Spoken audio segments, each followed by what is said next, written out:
Assalamualaikum warahmatullahi wabarakatuh.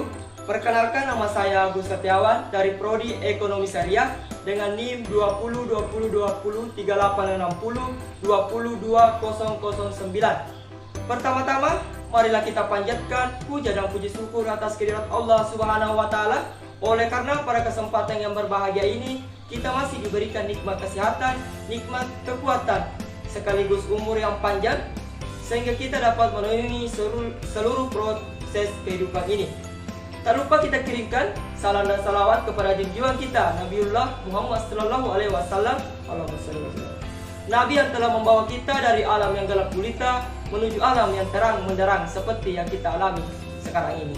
Pada kesempatan ini saya akan membawakan materi mengenai konsep ijarah untuk memenuhi tugas fikih muamalah.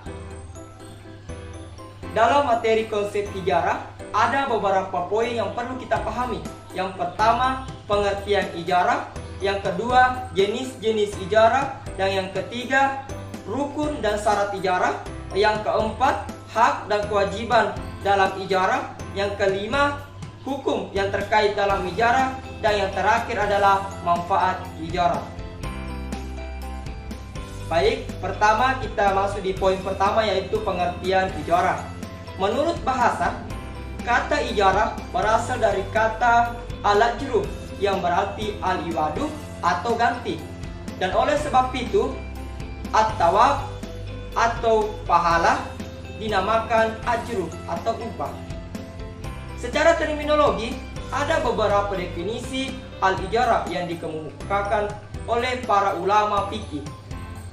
Menurut ulama Safiyah, ijarah adalah akad atas suatu kemanfaatan dengan pengganti. Syafi'i tahun 2001.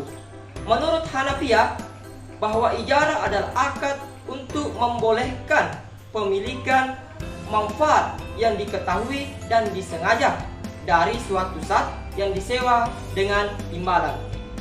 Jadi, ijarah dimaksudkan untuk mengambil manfaat atas suatu barang atau jasa, mempekerjakan seseorang dengan jalan penggantian atau membayar sewa atas upah sejumlah barang tertentu. Baik, kita lanjut. Poin yang kedua yang perlu kita pahami dalam konsep ijarah, yaitu adalah jenis-jenis ijarah. Dalam jenis-jenis ijarah ini terbagi lagi. Yang pertama yang saya akan jelaskan yaitu jenis ijarah yang pertama, amal atau ashkas. Apa itu amal atau ashkas? Yaitu akad sewa atas jasa atau pekerjaan seseorang yang digunakan untuk memperoleh jasa dari seseorang dengan membayar upah atau jasa yang diperoleh. Kemudian jenis yang kedua yaitu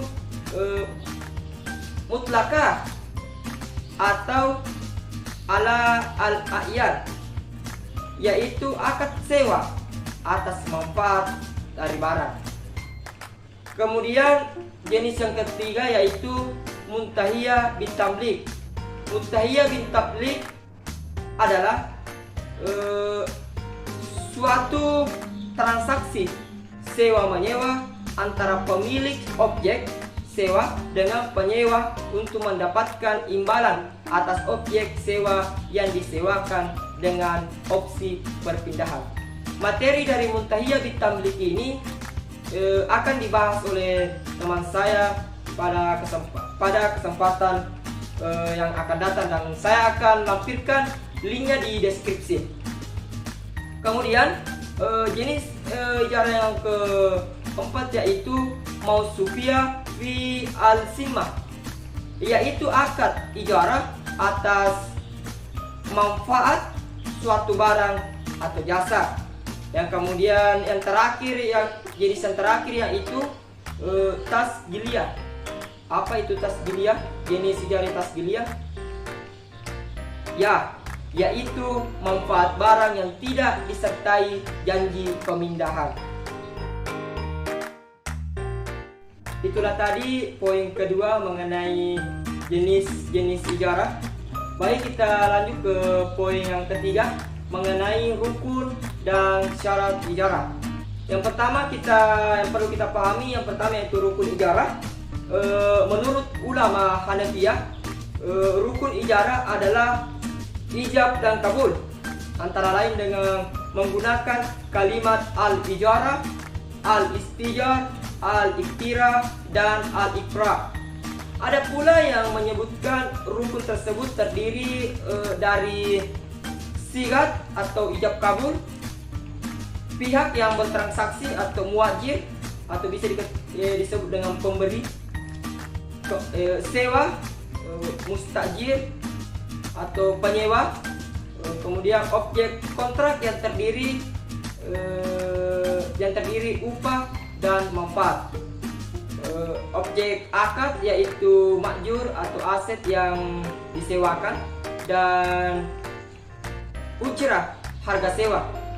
Sedangkan menurut jumhur ulama, rukun ijarah diantaranya yang pertama yaitu akid atau orang yang akad, kemudian yang kedua itu sigat akad atau ijab kabul, kemudian yang ketiga yaitu ujrah atau upah, kemudian yang keempat yaitu manfaat.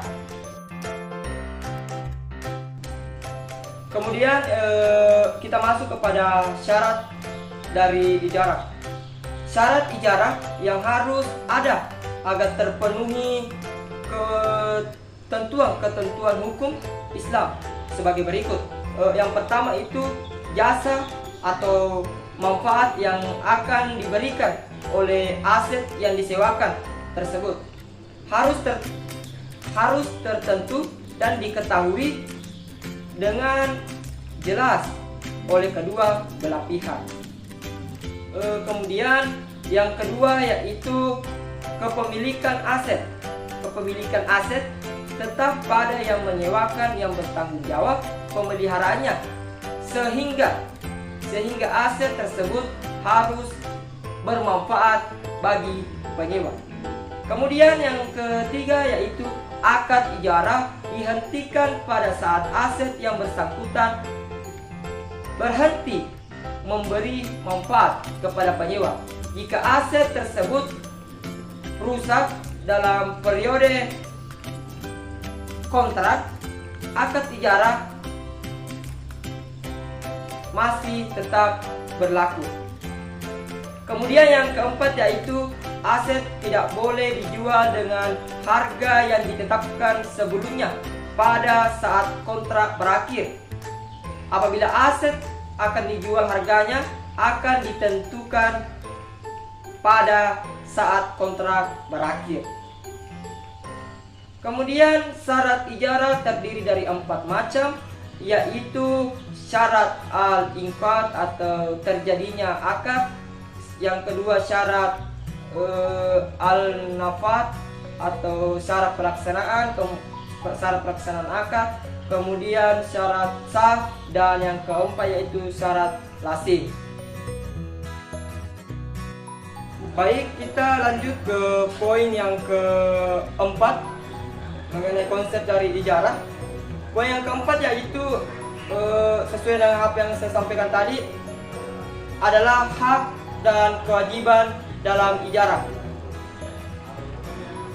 Hak dan kewajiban dalam ijarah yang pertama yaitu pemberi sewa berkewajiban menyediakan aset yang disewa dan menjamin apabila timbul kecacatan terhadap barang sewa.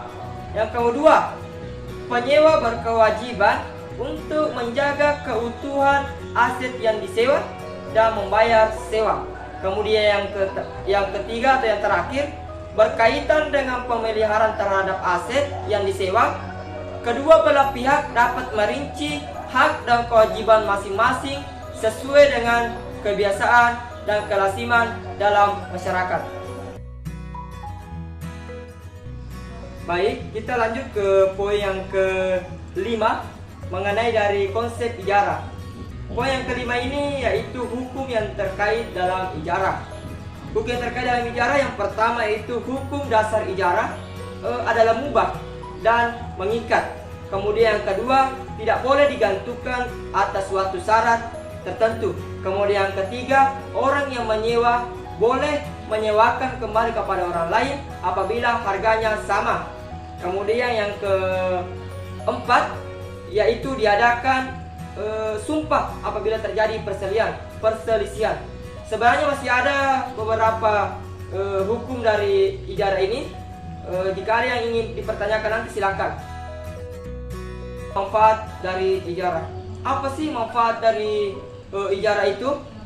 Manfaat dari ijarah yang pertama, membina kerukunan antar sesama. Kemudian yang kedua, menumbuhkan sikap ikhlas dan ridho atas dasar tolong menolong dalam dan percaya. Kemudian yang ketiga itu menggalang kerjasama untuk saling menguntungkan. Kemudian yang keempat, membantu meluaskan rezeki karena tidak saling merugikan. Kemudian yang terakhir yaitu menjalin silaturahmi. Baik, itulah tadi beberapa konsep yang saya paparkan mengenai materi ijarah. Apabila ada yang ingin dipertanyakan dan ada yang belum dimengerti, silakan dipertanyakan nanti di forum pembelajaran. Sekian dari saya. Wassalamualaikum warahmatullahi wabarakatuh.